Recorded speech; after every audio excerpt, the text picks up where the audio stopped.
Hey guys, okay, welcome to psychology class for this packet. Okay, we're going to be working on this psychology class for today and also for next week. Okay, so there's not going to be a video next week. This is an introduction to the entire project, okay? So if you look at it, the project is called the 5 Love Languages Project. And you're like, hi, great, Miss Shaska. Some of you might be like, oh, how exciting, we used to talk about love. And others of you might be like, oh, great. Really, this is what psychology class is about? Are you sure it's psychology class? But no, for real. Look at the warning down here. It says this project is not centered around romantic relationships, so don't get scared or excited. Either one, don't get excited or scared, because, guys, this is not necessarily about romantic relationships. Just like in the Bible, when we talk about love, we're talking about, yes, your love for your spouse, your esposo or your esposa, or your girlfriend or your boyfriend, but you're also talking about loving other people. What's the command from God? Love God, love people, okay?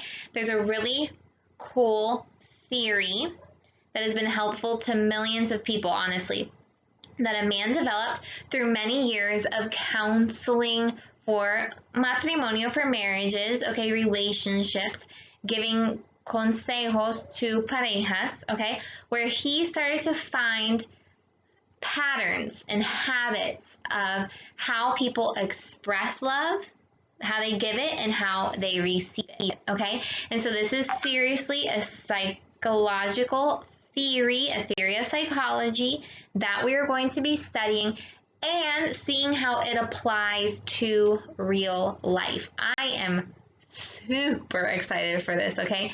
There are many books written about this. It started out with one main book, and then it's been directed toward other audiences, okay? So this is a super important theory of psychology to understand. The man that created it is a Christian, and so we know that the psychological theory came from a Christian base, biblical wisdom and godly wisdom, but it's also been applied to even people who do not believe in God. So this theory goes a long way, and we're going to study the theory, we're going to apply the theory to our lives a lot. This has a lot of self-application, okay? Because, guys, when we're studying psychology and philosophy at the basic level that we're studying it, a lot of it is different avenues and different ways to get to know yourself. And I know that sounds like, what? But for real, you need to be able to have ways to analyze your own characteristics, your own personalities, your own self. Because if you don't understand yourself, how are you going to expect other people to understand you? How can you have relationships, healthy friendships, healthy acquaintances, which are conocidos, right? Healthy romantic relationship later on for your marriage. How can you have healthy relationships with people that you minister to, people that you're going to be leading, people that you're going to be over in your work area? How do you have healthy relationships with people if you don't understand yourself? So a lot of the philosophy and psychology classes this year are going to be about that, okay? Learning different aspects of life that you wouldn't necessarily consider because you haven't been put in those situations yet, or you have and you didn't know that they required or that it would be better for them to be analyzed even deeper, okay? So that's what we're going to do. 5 Love Languages Project. Let's get started.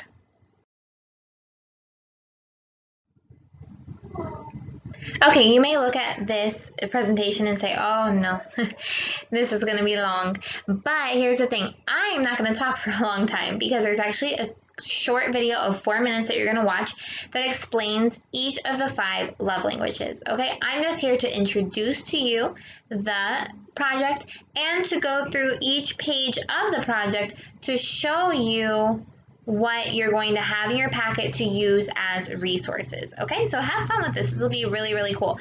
You do need to give yourself time, though, for this project. That's why I'm also going to show you that I'm introducing it today, that you do part 1 today, but then you do part 2 next week on Tuesday, I believe.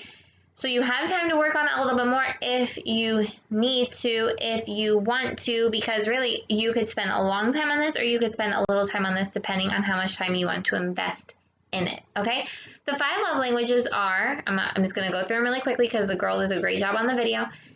1, words of affirmation, 2, quality time, 3, receiving gifts, 4, acts of service, and 5, physical touch. Okay? Physical touch does not just mean, she's talking about inappropriate things. No. No, we're not actually at all. Okay? Physical touch is anything from like an encouraging, like, touch on the shoulder, like when you're talking to somebody to make them feel like you're talking to them, you touch their arm or whatever. It's a high five, it's a fist bump. Those things are the physical touch way of receiving and giving love. Okay, so here to explain project part 1, this is the part that is for today. You're first going to read the information in your packet about the doctor, the psychologist, who came up with this theory. Okay, so look what it says. Number 1, learn about the psychologist who developed this theory and answer philosophical question introduced here. Okay, so there's a question also introduced about him that we'll talk about in a second. Then you're going to watch the love languages video and take quick notes to understand the rest of the project. So she's going to just give you an introduction to the 5 love languages, and then you're going to have examples to read in your packet. Then you're also going to use the notes. Number 3, look at number 3. It says, in your packet, look at it because I know I'm blocking the words, but it says use notes from the video, extra definition resource given, and article called The Psychology Behind the 5 Love Languages to complete chart given to part 1, okay, for part 1. So I'm going to show you what those are, but you're going to use the video, use the text inside this packet from the article, The Psychology Behind the Love Languages, and another article. You're going to use all 3 of those resources to compile the chart that I'm going to show you that's included here. So those are your 3 parts to today's project. Learn about the guy and answer the philosophical question, watch the video and take the notes, and use the resources to complete the chart about the theory. Okay, I hope it doesn't get annoying that I appear on every page of your packet, but I want to make sure that you understand what you have so you can do this project to the best of your ability. Here is Dr. Gary Chapman, the Christian marriage counselor that developed the theory of the 5 love languages. You're going to read his information. It's a very, very interesting where he came up with this theory, watching a lot of parejas not understand each other and thinking that they're expressing love, but the other person not receiving it the way that they're expressing it, because here's what you need to understand. You have dominant love languages of how you receive love. You have dominant love languages of how you give love. And guess what? There's 5 of them, which means that the people that you have relationships with, your friends, your family, your coworkers, your classmates, your future husband or future wife, right?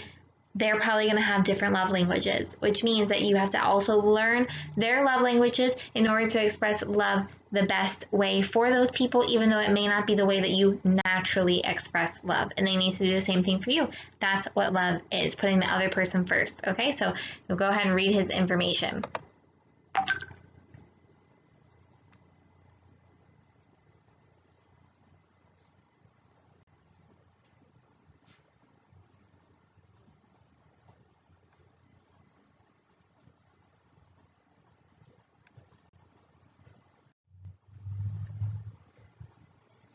Okay, you're going to finish it right here.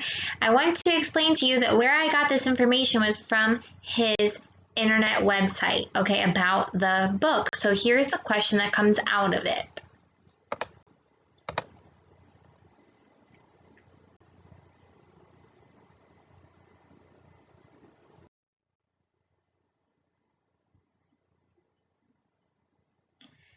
Okay, my question is that, look, it says right here, Dr. Chapman is a Christian, but his description on his website does not say that. It does mention Moody Bible Institute, Moody Bible Radio, okay? So one would assume that they would allow Christian psychologists on the Christian radio, but it doesn't just out and out say that he's a Christian psychologist, right? Or that he got his theory based on biblical principles, right? What are the pros and cons of not mentioning his Christianity? So pros are what are the ventajas, the advantages, and cons are what are the desventajas of not mentioning his Christianity, and what would you do in that situation? And I want you guys to think about it. Don't just say like, oh no, you should definitely say that he's a Christian. Boom. No, tell me your other thoughts about it. Play both sides of it. Because, guys, in order to persuade people, in order to convince people, you have to be able to think about the other side of things, okay? You have to be able to think about what other people would think in that situation, and do they have a valid reason or not, okay? I'm going to tell you for me, I'm not going to tell you my exact thoughts on it, but there are pros and there are cons to him not saying that he is a Christian psychologist. I'm not saying deny your faith. I'm not saying that at all. I'm saying you don't have to tell someone right away, and a person that's in this kind of position, that you represent Christ in order to help other people. Okay? That's all I'm going to say about it. That there are pros and there are cons. And I am not advocating that we deny our Christianity. This man right here would never deny you that he got his principles from the Bible. He will never deny to you that he loves God. He will proclaim those things, of course. Okay, but why doesn't his website say that? Why? What are the pros and what are the cons of that?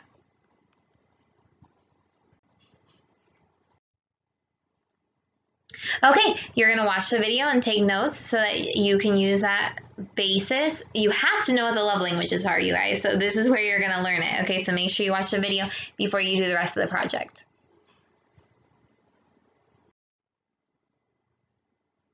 Okay, these are just another page for the notes. Okay, and then here I just want you to see the title, and then I'm just going to skip through these pages really, really quickly. This is where you're going to need to read this article, The Psychology Behind the Love Languages. I think this is so super interesting, you guys. Somebody has taken his theory based on biblical principles, and they have backed it up with secular psychology, meaning that they're basically saying, yeah, science and other psychologists and other patterns of psychology support what this man is saying.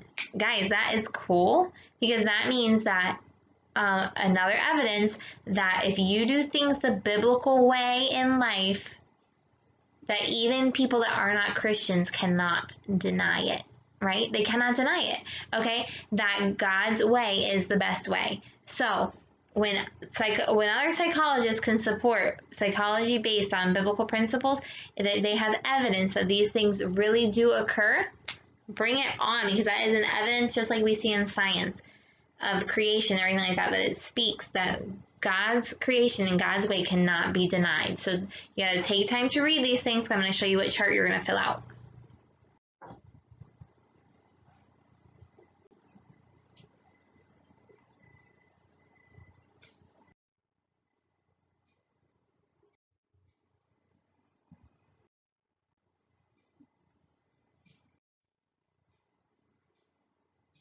Okay, now this one right here is another article geared toward the audience of young people, you guys. That this is not using the love languages for a romantic relationship as much as it is using the love languages for friendships and different things like that. So this is super important. Now, am I saying that you're not going to use this in your marriage? Yeah, you're going to use this, okay? You are going to use it one day for being a good husband or a good wife. So you need this information for life, but right now it's not to make you a good boyfriend or a good girlfriend, okay? It's to make you a good people person. So read through this information as well to see how to apply these love languages in real life.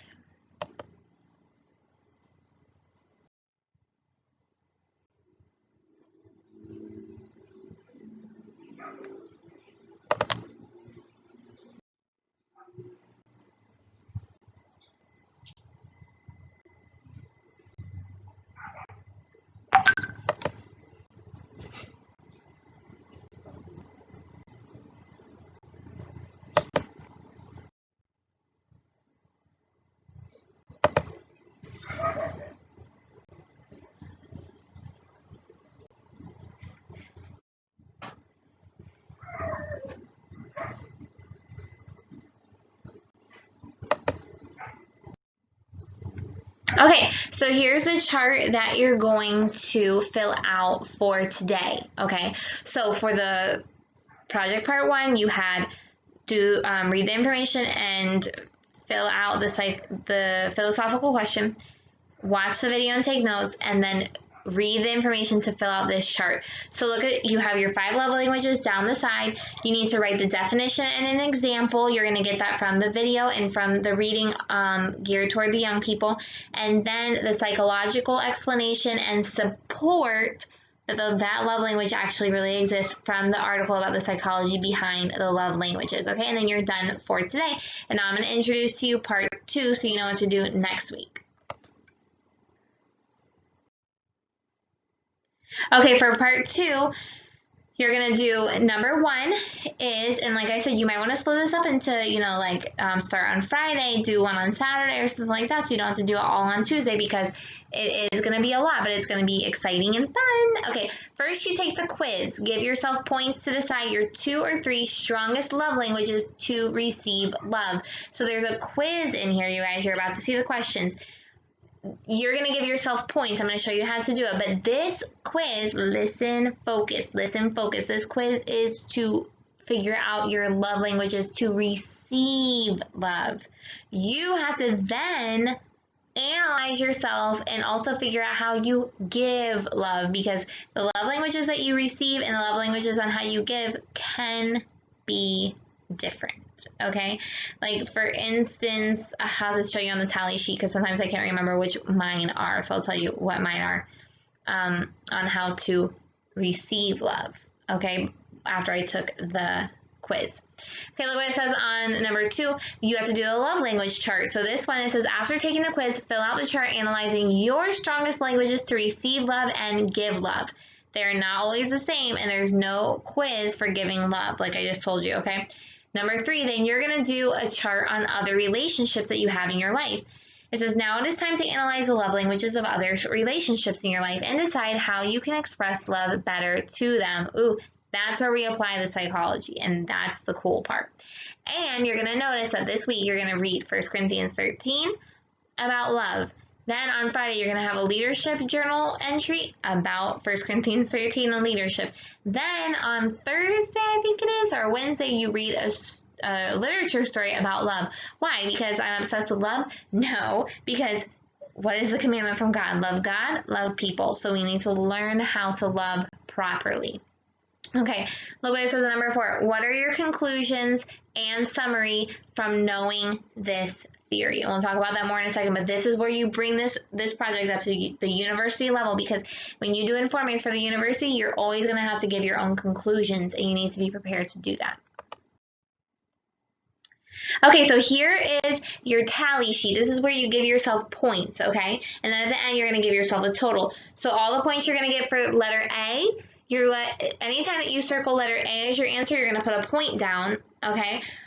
Because that's a point for words of affirmation. Letter B, quality time. Letter C, receiving gifts. Letter D, acts of service. Letter E, physical touch.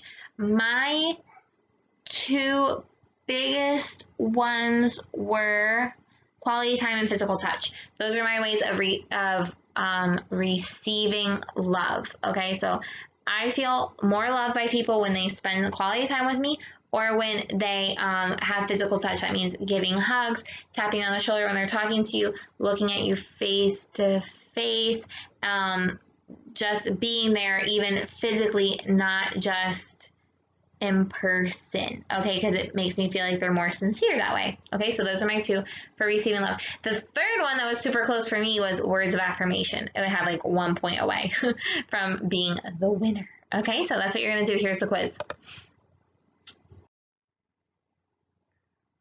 Okay, so what you're going to do for each of these is you pick the option that best reflects your preferences. So I like to receive notes of affirmation. That's like notes of encouragement, okay? Affirming how they feel about you, like, I'm so proud of you for this, or it really meant a lot that you did this, etc. Or do you like to be hugged, okay? You circle the letter and give yourself a point at the end for how many A's, B's, C's, D's, E's you got to figure out your 2 or 3 strongest love languages for receiving love. More quiz. More quiz.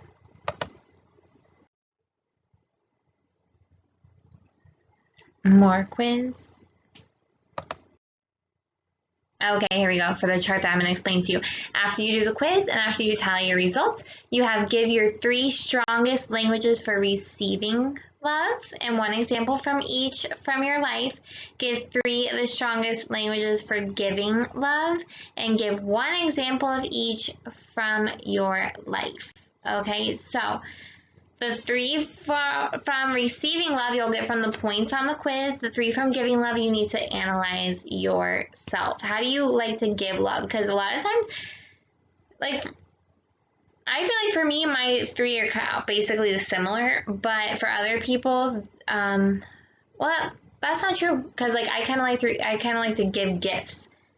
Not necessarily like gifts that cost a lot of money or anything like that, but like if I see that somebody needs something, I like to give it to them. So maybe not necessarily for birthdays and different stuff like that, but for different stuff, I like to say like, oh, they need a gift for this. Oh, they need a gift for this, right? So like one of my giving languages would be receiving gifts, but receiving gifts for receiving love, that's not one of my strongest ones, okay? Because even though like I really appreciate the gifts, it doesn't scream love to me like quality time and physical touch and words of affirmation. Okay, so you have to analyze your receiving love and your giving love.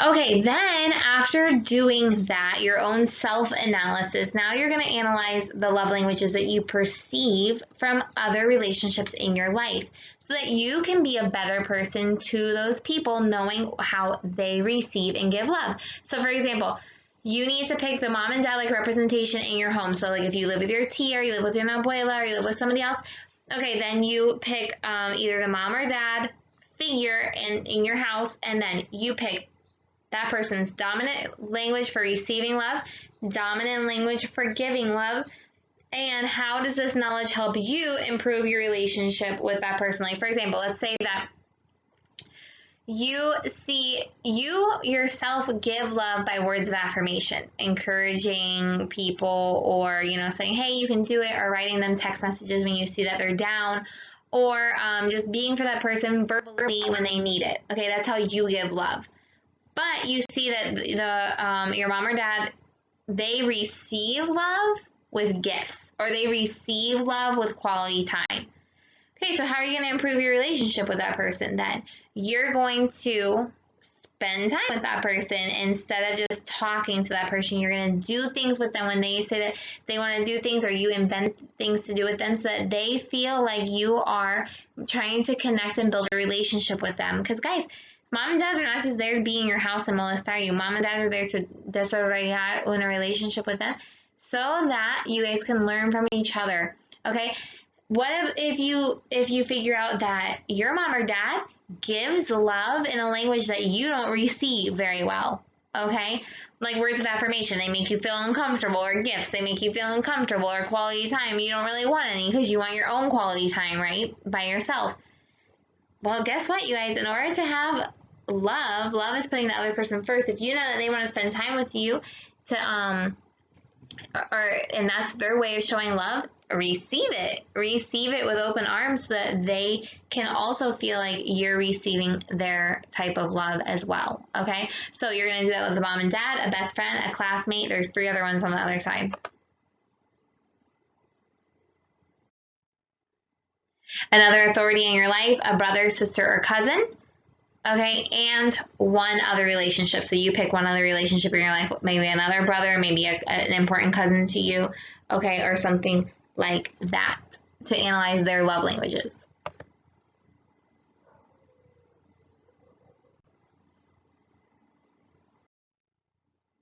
Okay, and then you do your conclusions. What are your conclusions?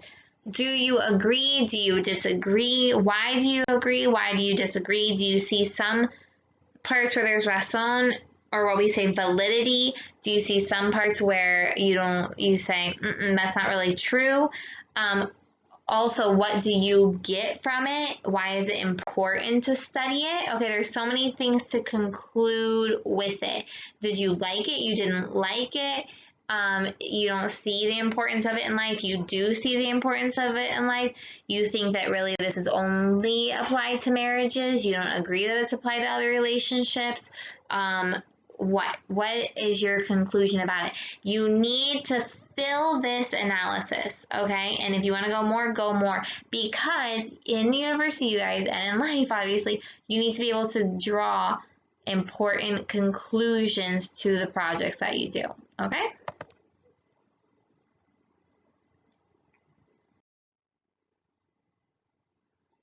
And by the way, I forgot to mention it both times that verse is there, but look at 1 Peter 1:22. It's just paraphrased right there in the pages for you, but it does, God calls us to love each other fervently.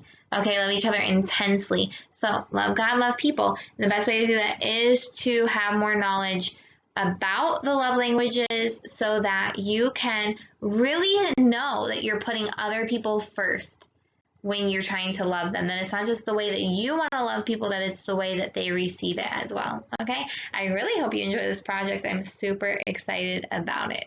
Bye, guys. And love you.